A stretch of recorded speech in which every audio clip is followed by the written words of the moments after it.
jangan deh mendidik dengan cara seperti itu, sehingga nanti kalau stres kemudian mungkin akan mendapatkan kesan bahwa belajar itu is not joyful, learning is not joyful ya, tapi stressful kan begitu. Nah ini yang ingin dikoreksi oleh pemerintah begitu. Tetapi fenomena yang ada di lapangan itu seperti itu. Jadi sehingga sekolah-sekolah ini berlomba-lomba untuk melakukan drilling kepada anak-anaknya supaya anak-anak ini keluar dari sekolah tersebut itu bisa baca.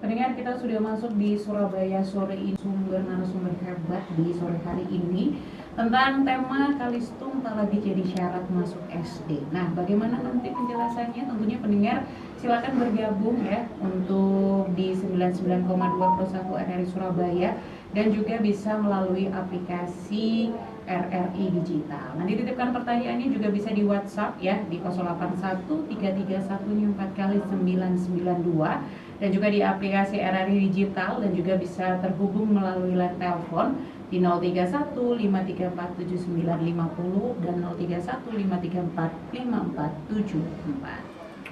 Akan menyapa pendengar di sore hari ini. Kita sapa terlebih dahulu. Selamat sore Bapak Ibu. Selamat sore Mbak Celia dan juga sore. Bapak Ibu pendengar setia RRI. Mungkin bisa didekatkan dulu mikrofonnya, ditarik aja nggak apa-apa Bapak Ibu. Nah, supaya bisa terdengar jelas di FM 99,2. Ya. Selamat sore Bapak dan Ibu. Terima kasih atas waktu dan kesempatannya. Dan tentunya kita sore hari ini pendengar ya membahas tentang Kalistung tak lagi jadi syarat masuk SD. Ini banyak dampak positif dan negatifnya yang pastinya ya, karena Kalistung ini membaca, menulis dan juga berhitung ya. Sudah tidak lagi menjadi syarat ya tentunya. Nah, ini kebijakan ini juga dikeluarkan untuk mengurangi tekanan pada anak dan mendorong mereka untuk lebih mengeksplor masa kanak-kanak tanpa harus dipaksa untuk menguasai Kalistung sebelum masuk SD. Mungkin dari kedua narasumber saya bisa untuk dijelaskan sedikit tentang tema yang kita ambil pada sore hari ini. Silakan, mungkin Bapak dulu Ya. atau Ibu Christine dulu, dipersilakan. Baik, terima kasih Mbak Celia, selamat sore. Bapak Ibu pendengar setia RRI Surabaya. Iya, jadi ini kan hari-hari ini kan hari-hari masa SPMB ya, sistem penerimaan murid baru, dulu kan PPDB begitu ya. Nah, salah satu kebijakan dari Permendikbud nomor 3 tahun 2025 ini, yaitu salah satunya adalah tidak lagi mensyaratkan Kalistung itu sebagai syarat untuk masuk ke sekolah dasar begitu. Tentu pemerintah menyampaikan ini ya, mengeluarkan kebijakan ini tentu ada sebab musababnya, ada landasannya. Yang pertama yaitu bahwa kebijakan pendidikan ini kan dulu ada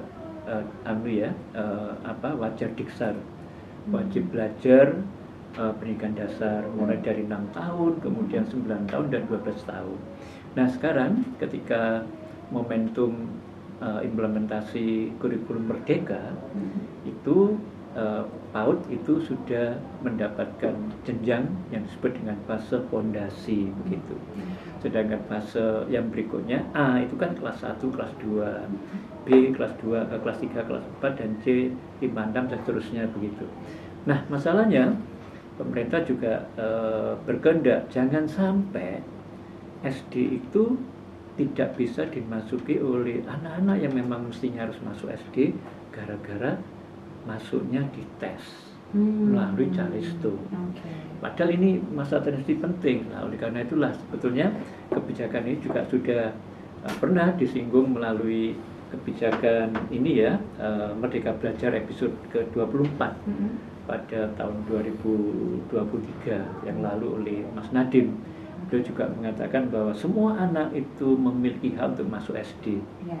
Kalau sampai terhalang gara-gara ada ujian masuknya Calistung, nah itu akan menjadi kendala. Nah pertanyaannya adalah, lah emang kenapa? Nah, karena ada yang memang sudah bisa Calistung, ada yang tidak. Nah jangan sampai kendala. Yang kedua, tanggung jawab Calistung membaca, menulis dan berhitung itu bukan hanya domainnya PAUD, tapi kelas 1 SD awal itu juga wajib membina, mendampingi anak-anak untuk belajar membaca, menulis dan berhitung begitu. Jadi kalau misalnya ada anak-anak kita yang mungkin Calistungnya belum bagus pada saat SD, tidak apa-apa masuk dulu, pada saat TK, tidak apa-apa masuk SD. Tahun-tahun pertama nanti seperti ya kalau dulu perkuliahan matrikulasi begitu ya. Jadi Tahap ini awal. harus Calistungnya ini sehingga nanti baik yang sudah maupun yang tidak bisa start sama begitu. Oke. Sudah dijelaskan secara rinci, mungkin Bu Kristi mau Menambahkan ya, saya sebagai seorang yang berkecimpung di bidang kepautan begitu, saya menyambut gembira begitu ya kebijakan pemerintah ini, terutama di Permendikbud nomor 3 tahun 2025 begitu ya, yang tidak mensyaratkan tes seleksi masuk SD itu dengan Calistung begitu. Karena selama ini yang saya lihat begitu ya, adanya sebuah kesenjangan proses pembelajaran yang dilakukan di PAUD dengan yang di SD, terutama SD awal begitu ya, SD kelas rendah, kelas 1 sampai kelas 3 itu adanya kesenjangan. Jadi selama ini itu proses pembelajaran di PAUD itu sudah tidak memperkenankan untuk melakukan proses drilling. Artinya adalah anak-anak itu tidak boleh untuk melakukan proses pembelajaran menulis, membaca, berhitung itu dalam sebuah lembar kertas, kemudian mereka harus mengerjakan itu setiap hari dan harus selesai begitu. Tapi kalau untuk di PAUD, pembelajaran di PAUD yang diperkenankan itu belajarnya sambil main-main, Ya, sambil bermain, sambil betul, bermain, ya. iya, bermain seraya belajar seperti itu. Sementara saat anak-anak ini nanti masuk SD, begitu, hal pertama yang dihadapi oleh mereka adalah yang pertama mereka harus dites. Tes untuk baca begitu. Ada beberapa lembaga sekolah dasar begitu, tesnya itu adalah mereka diberi buku, mereka harus membaca, kemudian ada wawancara juga, mereka harus menjawab beberapa pertanyaan yang di dalamnya ada kemampuan untuk berhitung begitu. Nah ini rasanya si anak ini ya, kalau saya lebih menyoroti si anak karena proses belajar yang terjadi kesenjangan, itu terjadi penekanan. Jadi mereka merasa tertekan, aduh mau masuk SD sudah sulit. Sementara saat mereka sudah masuk diterima, buku-buku di SD itu bukan lagi penulisannya itu masih ibu, ini ibu Budi, bukan lagi itu, tapi sudah kalimat, dalam bentuk kalimat, di mana mengharuskan anak-anak itu sudah bisa membaca. Nah ini terjadi sebuah kesenjangan. Oleh karenanya saat terbitnya Permendikbud nomor 3 tahun 2025 ini, saya menyoroti di sini dengan sangat gembira begitu ya, sebagai orang yang berkecimpung di dunia kepautan seperti itu. Tanggapan dari Pak Lulu sendiri seperti apa? Plus minusnya begini, kalau sudah ada yang bisa kemudian masuk SD begitu ya, kemudian mungkin bapak ibu gurunya tidak memahami perbedaan ini, tentu anak yang bisa dengan tidak bisa itu akan beda. Yang bisa mungkin merasa confident, yang tidak kan bisa gembrobius begitu ya. Jadi mereka sudah belajar, ini kok belum bisa. Nah tapi kalaupun itu sudah seperti disampaikan oleh Mas Menteri tadi bahwa ini harus ditangani serius juga di SD, maka tahun-tahun awal itu harus dipandang sebagai masa transisi dari TK ke SD begitu. Ini kan masih tergolong usia emas ya, jadi menanganinya harus dengan cara-cara emas, karena kalau keliru membetulkannya sulit. Dan bukan berarti Calistung tidak perlu diajarkan mulai kecil awal, enggak boleh. Yang betul adalah asal saja caranya harus memperhatikan tingkat tumbuh kembang anak, harus dengan cara yang menyenangkan dan yang benar. Itu yang penting begitu. Dan satu lagi Mbak Celia, kalaupun tanpa Calistung bukan berarti masuk SD tanpa proses seleksi, ada. Apa itu usia? Nah, nanti bisa dilanjutkan begitu. Orang tuanya masih kecil, masih belum paham dan lain sebagainya. Nah, itu kalau secara psikologi bagaimana Bu Christine? Usianya ya yang matang begitu ya. Itu yang mendekati usia 7 memang. Karena memang kalau di Permendikbud nomor 137 tahun 2014 itu sudah dijelaskan tahapan-tahapannya dan tingkat pencapaian perkembangan anaknya. Seperti itu. Kalau usianya masih standarnya 6 tahun, 5 sampai 6 tahun, itu kemampuan untuk berbahasa begitu ya. Berbahasanya itu bisa menyebutkan simbol-simbol huruf, kemudian mengenal huruf awal dari nama benda, misalnya botol, B, depannya botol B begitu. Kemudian membaca nama sendiri, menulis nama sendiri, hanya begitu. Kemudian memahami kata dalam sebuah cerita. Jadi nanti dia diceritakan sesuatu, kemudian dia paham saat ditanya kembali. Hanya seperti itu. Tapi kalau misalnya untuk secara psikologisnya, kemampuannya, kesiapannya, secara kematangannya, personalnya itu mendekati usia 7 tahun. Kecuali, tapi ada kecualinya ya Mbak di sini. Kecuali memang anak yang memiliki gifted begitu ya, anak dengan kecerdasan istimewa.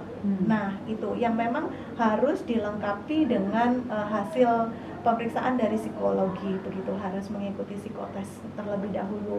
Jadi saat Ananda punya kecerdasan istimewa atau merupakan anak gifted, ya silahkan untuk bisa masuk ke jenjang selanjutnya di jenjang pendidikan dasar seperti itu.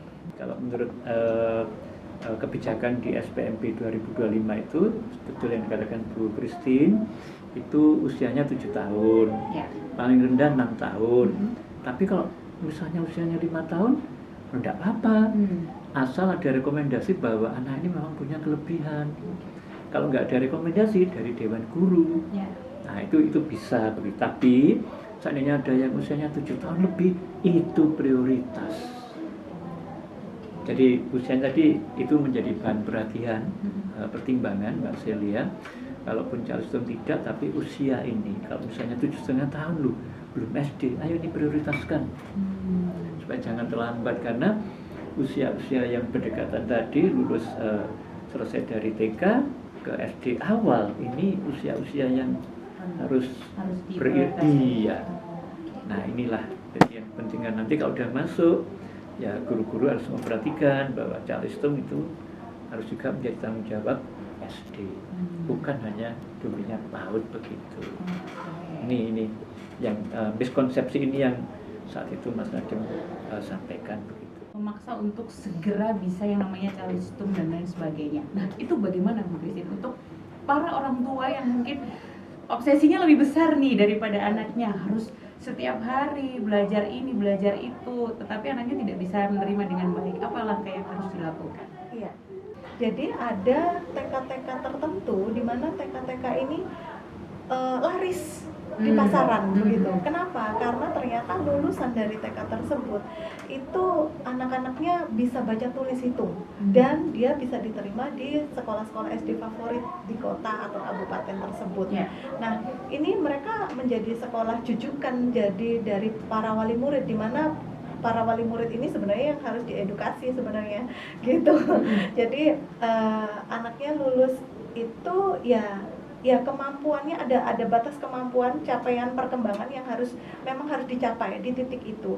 Tetapi kalau anaknya memang punya kelebihan ya boleh lebih dari itu begitu. Tetapi fenomena yang ada di lapangan itu seperti itu. Jadi sehingga sekolah-sekolah ini berlomba-lomba untuk melakukan drilling kepada anak-anaknya supaya anak-anak ini keluar dari sekolah tersebut itu bisa baca dalam satu kalimat panjang, bahkan paragraf dan seterusnya begitu. Sementara di TK itu sebenarnya juga sudah diperkenalkan untuk literasi dan numerasi sebenarnya sudah dikenalkan, bukan tidak boleh dikenalkan ya, melainkan sudah diperkenalkan hal ini. Namun dengan cara yang berbeda, bukan tidak harus dalam satu lembar kertas, satu folio begitu ya, dikasih penjumlahan semuanya yang mereka harus mengerjakan, tidak, tetapi sambil bermain. Misalnya mereka dikenalkan dengan huruf awal, misalnya huruf vokal begitu ya, huruf vokal A, I, U, E, O. Bagaimana mereka itu bisa membayangkan, anak-anak ini belum tahu yang namanya A itu seperti apa sih. Mereka harus dikenalkan dengan menulis di udara begitu ya. Mereka nulisnya nggak pakai kertas, nggak pakai apa, atau bisa jadi nulisnya di pasir, di atas pasir, atau bisa membentuk dengan plastiksin tuh, mereka memilin-milin. Itu juga sekaligus mengembangkan motorik halus mereka sebagai masa persiapan untuk menulis. Jadi ada tahapannya sebelum anak itu bisa pegang pensil atau bolpen dengan benar, seperti itu. Jadi memilin plastisin itu, membentuknya menjadi huruf A sebelum dia bisa menuliskan dengan pensil atau dengan bolpen di atas kertas.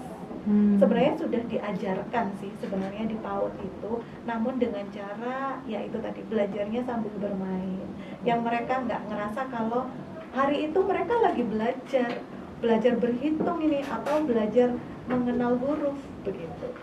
Nah, tapi kalau melihat kebijakan ini dihapus, itu bagaimana pihak-pihak sekolah menurut Pak Lulu yang saat ini ada di Surabaya khususnya? Kalau misalnya saja peraturan itu ada, bisa jadi loh ya beberapa sekolah itu kesulitan mendapat siswa karena ada peraturan, harus ada syaratnya itu. Dari sisi orang tua juga khawatir, engko nek anakku tidak diterima gimana? Ya. Masa harus tunggu tahun untuk bisa masuk SD begitu. Nah, padahal usia perkembangannya ini kan terus bergerak begitu. Nah, itu dua hal begitu. Karena juga ada kan orang tua yang khawatir kan, nanti kalau anak saya tidak bisa, bagaimana pelajaran awal-awal belum bisa calistung begitu. Nah, kekhawatiran inilah ketika kebijakan ini diluncurkan itu harus sudah menjadi pertimbangan pihak sekolah. Dan demikian juga ibu bapak orang tua juga tidak perlu galau lagi kalaupun putra putrinya belum mahir gitu ya calistungnya, ya percayakan nanti kepada bapak ibu guru, bunda-bunda Anda begitu ya di SD untuk memperkuat calistungnya, literasi numerasinya itu. Tentu sekali lagi harus memperhatikan usia perkembangan anak dan dengan cara-cara yang joyful kan sekarang, menyenangkan begitu. Jangan sampai di awal-awal sudah under pressure. Padahal yang dikembangkan itu bukan hanya tataran kognitif tapi secara semesta, cara berkomunikasi, bagaimana berinteraksi, emosinya, egonya juga harus dikembangkan secara simultan begitu, bersama-sama Mbak Celia. Ada penelpon yang sudah terhubung sore hari ini. Halo, selamat sore. Oke, terputus di tengah pendengar ya. Jadi yang ingin bergabung bisa di line telepon di 0315345474 dan juga di 081331nya 4 kali 992. Nah, melihat tanggapan dari kedua orang tua tersebut, sebetulnya sudah terrealisasikan atau belum kebijakan ini sebetulnya Pak Lulu? Dengan dikeluarkannya, diterbitkannya Permendikdasmen 3 2025 tentang SPMP itu sudah ditegaskan kan, dan tentu ini perwakilan, barangkali banyak ya Mbak Celia, suara-suara orang tua yang ya seperti dikatakan oleh Bapak dan Ibu barusan itu ya. Ada saya mau mencatat 3 hal penting yang perlu, bahwa calistung itu ya memang perlu dikenalkan sejak dini, sejak di PAUD, tapi tidak untuk diujikan. Gitu kan? Karena apa? Karena sesuai dengan harapan orang tua, dan oleh karena itu kebijakan ini diterbitkan, harus ada kesetaraan. Yang statnya, backgroundnya tidak sama, ada yang bisa calistung, ada yang belum, gitu ya. Ada yang masih megap-megap, begitu ya istilahnya. Nggak apa-apa, yang penting masuk dulu. Jangan sampai terganjal karena ada syarat masuk ini, yang mestinya SD ternyata masih ngendon, belum masuk SD. Jadi ini penting ya. Dan yang penting juga tadi kedua orang tua menyampaikan tidak ingin anaknya stres, karena ini usia-usia emas, usia-usia bermain yang harusnya joyful begitu. Jangan deh mendidik dengan cara seperti itu, sehingga nanti kalau stres kemudian mungkin akan mendapatkan kesan bahwa belajar itu is not joyful, learning is not joyful ya, tapi stressful kan begitu. Nah ini yang ingin dikoreksi oleh pemerintah begitu. Tapi ketika umurnya sudah pas, lalu mungkin ada beberapa poin yang belum bisa memenuhi syarat untuk SD dan lain sebagainya, jenjang yang berikutnya, apakah ada tantangan sendiri untuk para guru dan lain sebagainya, itu seperti apa? Ini sebuah tantangan bagi para guru SD terutama ya, di SD kelas awal, kelas rendah, kelas 1 sampai kelas 3. Ini tantangan tersendiri bagi para guru untuk bisa mendampingi begitu ya anak-anak yang barusan lulus dari TK tetapi dengan kemampuan yang beragam begitu. Kalau yang lalu kan mungkin sudah ada standarisasi melalui tes itu tadi ya, tes seleksi ya. Jadi mereka harus bisa ini begitu. Tetapi untuk yang saat ini dan ke depan rasanya dengan kemampuan dasar yang berbeda. Nah, ini sebuah tantangan tersendiri bagi para guru di SD begitu. Nah, namun saya menyoroti di sini tidak hanya dari guru SD-nya, tetapi dari guru PAUD-nya juga membantu juga harusnya. Jadi ada itu tadi keselarasan begitu ya, dari guru PAUD-nya juga membantu untuk memperkenalkan Calistung ini kepada anak didiknya begitu melalui belajar sambil bermain. Kemudian para guru SD juga senantiasa mendampingi para muridnya ini untuk bisa mengenal Calistung dengan lebih baik, dengan lebih enjoy begitu, tanpa penekanan. Nah, itu bagaimana mengenai kebijakan ini? Kalau terrealisasikan kan mungkin ada yang kurang percaya diri atau dan lain sebagainya. Nah, itu bagaimana untuk menanggapi hal tersebut? Ya, jadi begitu ya, di PAUD itu ada ini ya, berdasarkan perundang-undangan juga begitu, berdasarkan Undang-Undang PSKP nomor 32 tahun 2004 begitu ya. Adapun capaian yang harus dimiliki oleh seorang anak PAUD begitu, dia itu harus bisa mengelola emosinya. Nah, di pengelolaan emosi ini mencakup tentang kepercayaan dirinya untuk berani tampil, kemudian berani untuk mengungkapkan pendapatnya begitu. Kemudian juga untuk kemampuan mengambil keputusan. Saya harus memilih apa ya, nggak boleh dengan kata terserah gitu. Nah, itu tidak boleh. Jadi kamu pakai baju apa hari ini, terserah mama, oh tidak boleh itu. Jadi dia harus bisa mengambil keputusan untuk dirinya sendiri minimal. Kemudian kemampuan untuk berbahasa ini dalam artian 3 hal ya, bisa menyimak apa yang orang lain sampaikan, mengungkapkan juga apa yang menjadi ide-idenya, kemudian juga bisa keaksaraan begitu. Keaksaraan ini ya baca tulis hitung itu. Kemudian dia juga bisa mandiri, terutama untuk kemandirian dirinya sendiri. Misalnya toilet training begitu ya, dia bisa melakukan itu sendiri, kemudian makan sendiri dan menyiapkan life skill-nya sendiri begitu. Halo, selamat sore. Iya, selamat sore Bang Bolga. Silakan Bang Bolga. Oke. Selamat sore Bapak. Oke, terima kasih. Dengan Bang Bolga. Silakan Bu Christine. Oke, memang peristiwa atau kejadian-kejadian ini menjadi sarapan atau makanan sehari-hari ya bagi para guru PAUD begitu ya. Jadi memang kembali lagi tadi ada capaian tentang kemandirian Ibu. Jadi di sini setiap hari itu harus diterapkan toilet training. Jadi sebelum masuk kelas, ayo siapa yang mau pipis dulu. Itu tidak bisa kita lakukan itu hanya 1 kali, tetapi berkelanjutan. Jadi secara berkala, setiap hari kita ajarkan hal itu supaya menjadi sebuah pembiasaan buat anak-anak. Seperti itu. Ayo kita, siapa yang mau pipis dulu sebelum kita nanti bermain, supaya nanti saat bermain tidak ada yang ngompol atau tidak ada yang nanti mau ke belakang, mau ke toilet, ayo kita mau pipis dulu, tapi nanti kalau misalnya mau ke toilet boleh sih, tetapi supaya tidak ngompol di kelas. Nanti kalau ngompol di kelas, kelasnya nanti ada air, nanti ada yang terpeleset jatuh gimana? Nah, itu disampaikan oleh seorang guru PAUD dan itu harus menjadi sebuah pembiasaan, tidak bisa satu kali saja. Dan kita juga perlu juga minta kerjasama dengan orang tua, karena kita tidak bisa bekerja sendiri ya, karena kan orang tua itu rekan sekerjanya guru begitu. Jadi di rumah juga kita minta kerjasama dari orang tua untuk membiasakan anak-anak. Tetapi sekali lagi anak-anak itu juga tidak bisa kalau dengan satu kali disampaikan, harus terus menerus secara berkala. Diulang-ulang terus sampai bosen biasanya. Kalau kebijakan ini dikatakan berhasil, berarti indikator apa yang bisa terlihat selama ini? Ya, tentu saja Mbak Celia, persoalan literasi numerasi ini kan persoalan besar bangsa kita ya, apalagi di hasil-hasil asesmen tingkat internasional pun bahwa kita masih ketinggalan begitu ya.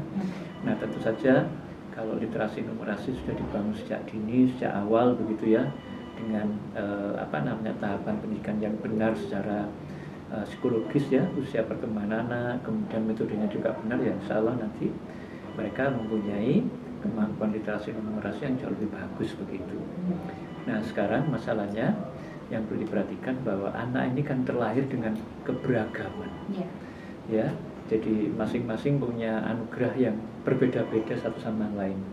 Nah, biasanya kalau kita masih atau mengingat ya apa yang disampaikan oleh pokok pendidikan kita, Ki Hajar gitu ya, potensi anak itu harus dikembangkan seturut kodrat alam, apa yang given ya oleh Yang Maha Pencipta, dan bagaimana kodrat zamannya, konteksnya seperti apa.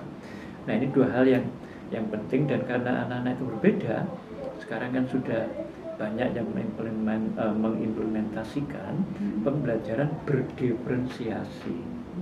Jadi pembelajaran yang memperhatikan bukan semua tapi beberapa kategori kelompok gitu ya, kesiapannya, hobinya, kemudian gaya belajarnya ini diperhatikan dalam pembelajaran yang berdiferensiasi itu, bukan diseminat, bukan yang ini berdiferensiasi ya. Jadi bukan ini yang diskriminasi begitu. Jadi ini penting juga. Oke. Ya. Silakan untuk Anda yang sudah mencoba untuk telepon, boleh untuk terhubung kembali bersama kita di sore hari ini ya di program Mozaik Indonesia. Saya ulangi lagi nomornya di 5345474 atau 5347950 atau di WhatsApp Pro 1 RO Surabaya. Juga bisa pendengarnya di 081 331-nya 4 kali 992. Kita coba angkat penelpon selanjutnya, pendengar. Halo, selamat sore.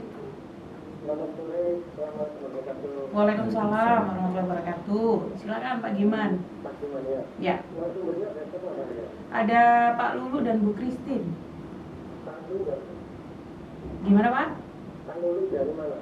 Ini Pak Lulu dari FKIP Unika Widya Mandala. Antara gratis dengan kualitas begitu ya. Terima kasih untuk pertanyaan Bapak. Yang pertama begini Pak, ingat sih kita persepsi bersama adalah sebetulnya pendidikan itu tidak gratis, tetapi memerlukan biaya. Hanya karena pendidikan dasar itu diwajibkan oleh pemerintah, maka tentu saja menjadi kewajiban bagi pemerintah untuk membiayai. Jadi masih tetap ada biayanya, tapi disediakan oleh pemerintah. Dari sisi orang tuanya itu yang dibahasakan sebagai tidak berbayar alias gratis itu. Nah, tetapi tentu kebijakan ini kan masih dalam taraf kemarin kan keputusan MK begitu ya, tapi masih perlu digarap lebih mendalam barangkali seperti itu, karena kan ada sekolah swasta, ada sekolah negeri gitu. Nah, ini menjadi ruang yang perlu dikaji bersama begitu. Tapi yang penting begini Bapak, terlepas apakah sekolah itu digratiskan atau tidak, istilah-istilah itu juga, tetapi yang perlu diperhatikan adalah sebetulnya pemerintah itu mengeluarkan biaya. Kemudian tentu sekolah itu memerlukan biaya sarana prasarana, dan itu kalau tidak kita cukupi begitu. Nah, yang penting dari itu semua adalah jangan sampai terjadi schooling without learning. Nah, ini yang harus diperhatikan Bapak Giman, dimanapun anak-anak kita nanti kita titipkan kepada sekolah, yang perlu diperhatikan adalah pastikan bahwa dimanapun anak-anak itu berada, sekolahnya betul-betul memberikan layanan yang terbaik, dengan lingkungan belajar yang terbaik, sarana prasarana yang betul-betul bisa menumbuh kembangkan secara optimal potensi anak-anak itu. Jangan sampai kemudian seperti yang Pak Giman sampaikan, ini adalah hak segala bangsa, tetapi begitu masuk memang tidak mendapatkan apa-apa. Jadi tidak berarti kalau sekolah gratis itu kemudian wah ini sekolah nggak berbayar, nggak berkualitas, yang berbayar berkualitas. Tidak seperti itu memandangnya. Yang perlu dipahami bahwa sekolah gratis itu kan bagi orang tua, tapi pemerintah itu mengeluarkan biaya itu untuk keperluan operasionalnya, pendidiknya, ya, dan sarprasnya, seperti itu, Mbak. Terima kasih. Maturun Bapak Giman. Tuh pendengar ya, sebetulnya tuh ada bisa disimulasikan ini ya, yang di bawah tentang mungkin bisa diberi contoh sedikit Bu Christine mengenai pengajaran kepada calon-calon penerus bangsa nih ya. Iya. Buat orang tuanya mungkin medianya atau seperti apa? Kalau misalnya ini, tapi para pendengar tidak bisa melihat, Iya. saya hanya bisa mendeskripsikan Iya, begitu. Jadi nanti di media yang kami bawa ini bentuknya itu rumah-rumahan begitu, yang di setiap sisinya, jadi dia kan segi 4 ya, jadi di keempat sisinya itu luar dan dalam itu ada media yang bisa digunakan baik untuk literasi maupun numerasi.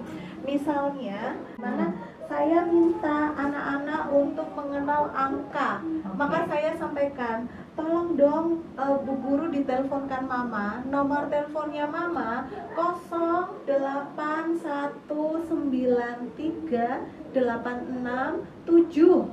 Nah, ayo silakan ditekan nomornya itu 0. Anak-anak pencet nomor 0, dia akan melihat dan memegang mana angka 0, 8, mana ya angka 8, dia harus tekan itu 8, 1 di mana, 7 di mana, 9 begitu dan seterusnya. Nah, seperti itu salah satunya. Kemudian itu untuk numerasi. Kalau untuk literasinya di sini juga disiapkan ada anak-anak bisa melihat gitu ya, memasangkan huruf besar dan huruf kecil. A begitu. A itu yang seperti apa sih? Ini huruf besarnya, kemudian ini huruf kecilnya, dan seterusnya. Kemudian mereka juga diajari untuk bisa menulis. Jadi jangan khawatir anakku hanya bisa ngerti hurufnya aja tetapi tidak bisa menulis. Di sini juga disediakan. Nah, ini ada untuk menulis, jadi tracing ya, jadi menebali titik-titik begitu. Ini itu huruf I, anak-anak harus melihat dan harus menulis huruf I itu dari atas ke bawah, bukan dari bawah ke atas. Kemudian B itu berdiri lengkung, U itu seperti apa. Nah, ini anak-anak juga diajarin untuk cara penulisannya. Jadi dari satu media ini bisa kita kenalkan kepada anak-anak begitu mengenai literasi dan numerasinya sekaligus. Jadi jangan khawatir kalau anak-anak nanti tidak memiliki kemampuan calistung itu setelah dia lulus begitu ya. Jadi melalui satu media ini saja anak-anak bisa paket komplit begitu. Itu bisa secara ini ya, terintegrasi begitu, mereka langsung bisa mengenal huruf, mengenal angka begitu dalam satu media ini. Bentuknya rumah pendengar, tapi semua sisinya ada pelajaran yang bisa diambil. Nah, kita sudah ada yang terhubung melalui line telepon. Halo, selamat sore. Halo, selamat sore. Silakan, dengan siapa? Saya dengan Regina. Oke, silakan Mbak Regina. Iya, baik. Saya tertarik dengan topik ini dan Hmm. saya Numerasi atau belajar calistung itu Hmm. karena tes ini dihapus, maka anak-anak yang lulusan PAUD berarti tidak bisa. Kemudian baru mereka belajar dari mulai SD, itu tidak demikian. Oke. Melainkan dari sejak PAUD begitu ya. PAUD itu ada dua kelompok usia, jadi dua program begitu. Itu ada PAUD formal dan non formal. Jadi PAUD non formal itu kelompok bermain atau sering disebut playgroup begitu. Kemudian yang formal adalah TK. Kalau playgroup itu usia 2, 3, 4 tahun. Sedangkan TK usia 5 sampai 6 tahun begitu. Ya. Nah, sebenarnya dari usia sejak 2 tahun nih, saat kita ibu-ibu ingin menyekolahkan putra-putrinya di kelompok bermain, itu sebenarnya sudah dikenalkan dengan yang namanya literasi. Seperti itu. Mereka diajak untuk berhitung juga, tetapi bukan berhitung yang kalau kita mengenal ya angka 1 ini ditambah kemudian angka 2 menjadi berapa, tidak, tetapi mereka akan dikenalkan dengan sebuah cerita. Misalnya, mama punya permen nih hari ini, permennya 5, terus dimakan sama adik 2, tinggal berapa dong permennya mama? Nah, kemudian sambil bercerita, sambil bawa bendanya, supaya mereka punya gambaran tentang apa yang sedang disampaikan begitu. Kemudian untuk fase yang kelompok yang PAUD formal ini di TK lebih dalam lagi, seperti yang saya bawa hari ini. Sebenarnya kami juga menggunakan media-media begitu ya di TK, begitu sudah dikenalkan. Tapi seraya bermain itu tadi, dan jangan khawatir saat putra atau putri dari orang tua ini disekolahkan di bangku TK begitu, pendidik-pendidik TK pasti akan juga mengenalkan untuk literasi dan numerasi, sehingga anak-anak ini sudah memiliki kemampuan begitu ya, kemampuan dasar, mereka sudah mengenal begitu. Hanya memang setiap anak seperti yang disampaikan tadi oleh Pak Lulu, setiap anak ini punya kelebihan dan kekurangan yang berbeda-beda begitu. Ada diferensiasi untuk anak-anak ini. Jadi kita tidak bisa menyamaratakan harus bisa seperti ini semuanya. Tapi memang ada capaian-capaian tertentu yang harus dicapai untuk anak usia 6 tahun begitu ya, saat anak akan menjelang masuk di SD begitu. Memang di PAUD itu tujuannya dibentuk PAUD itu adalah memberikan kesiapan kepada anak-anak untuk mengikuti jenjang pendidikan selanjutnya, yaitu pendidikan dasar dan seterusnya. Oke. Seperti itu. Singkat pesannya dari Bu Christine, jangan khawatir Iya. untuk para ibu itu ya. Kalau lu mungkin ada yang ditambahkan sebelum Iya. penutup? Tadi pertanyaan dari Bu Regina, Iya. ini kebijakannya untuk SD tertentu atau bagaimana? Iya. Nasional, ya, karena ini Semuanya Permendikdasmen, sama. ya, jadi ini keputusan kementerian tingkat nasional harus ditaati oleh seluruh SD, baik itu swasta maupun negeri begitu. Jadi dua-duanya. Dan satu hal yang menarik, Mbak Celia, dari apa yang disampaikan oleh Bu Christine itu, belajar itu harus kontekstual. Nah, tadi kita lihat konteksnya rumah, ya, dan rumah itu kemudian di dalamnya ada benda-benda nyata walaupun toy yang disebut dengan realia. Jadi mengajarkan numeri, literasi dan numerasi begitu harus juga dengan konteks kehidupan. Oh, ternyata belajar angka itu nanti penting untuk telepon, kalau belanja, Begitu. mencari alamat dengan nomor rumah. Betul. Jadi ini adalah learning for life, ya.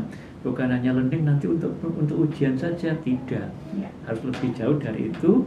Dan yang terakhir adalah dari yang disampaikan Bu Christine tadi, selain ada telepon itu realia, ada identifikasi angka, dan yang penting tadi adalah fungsinya. Untuk apa angka ini? Oh, oke. Semuanya sudah tercover dalam satu konteks pembelajaran yang holistik begitu.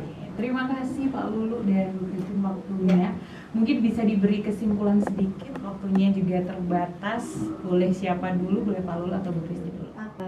saya kalau boleh menyimpulkan begitu ya, bahwa dengan adanya Permendikbud ini yang terbaru tentang SPMB, dihapuskannya begitu ya tes masuk untuk SD, dalam hal ini Calistung, itu jangan menambah kekhawatiran dari para orang tua.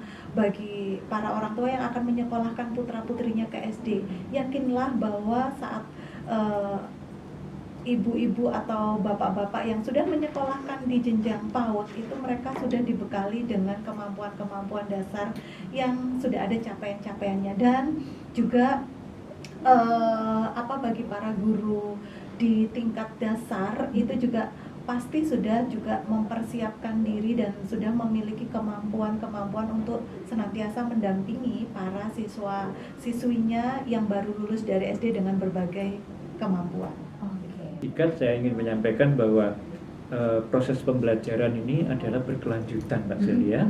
Jadi pihak TK, begitu PAUD, harus memahami bahwa aku menyiapkan anak-anakku yang masing-masing untuk bisa belajar lanjut di SD dengan baik. Itu harus diperhatikan ya. Sebaliknya yang SD, aku mengetahui apa yang sudah dilakukan di TK, saya akan melanjutkannya di SD. Nah, inilah sinergi yang mutualis begitu, saling memahami sehingga kedua belah pihak nanti bisa mempersiapkan anak-anak yang betul-betul siap untuk belajar lanjut di tingkat yang lebih tinggi. Oke, terima kasih Pak Lulu, Bu Christine tentang tema sore Sama-sama. hari ini. Semoga setelah ini para orang tua tidak bingung lagi, tidak perlu khawatir karena semuanya sudah secara nasional, tidak ada TK negeri atau SD negeri ataupun swasta, semuanya kebijakannya digunakan dengan sama. Terima kasih waktunya, semoga bermanfaat untuk kita semua pendengar. Setelah ini tepat pukul 16 waktu Indonesia bagian Barat kita akan hadirkan Warta Berita Info Prima. Terima kasih, semoga berkenan.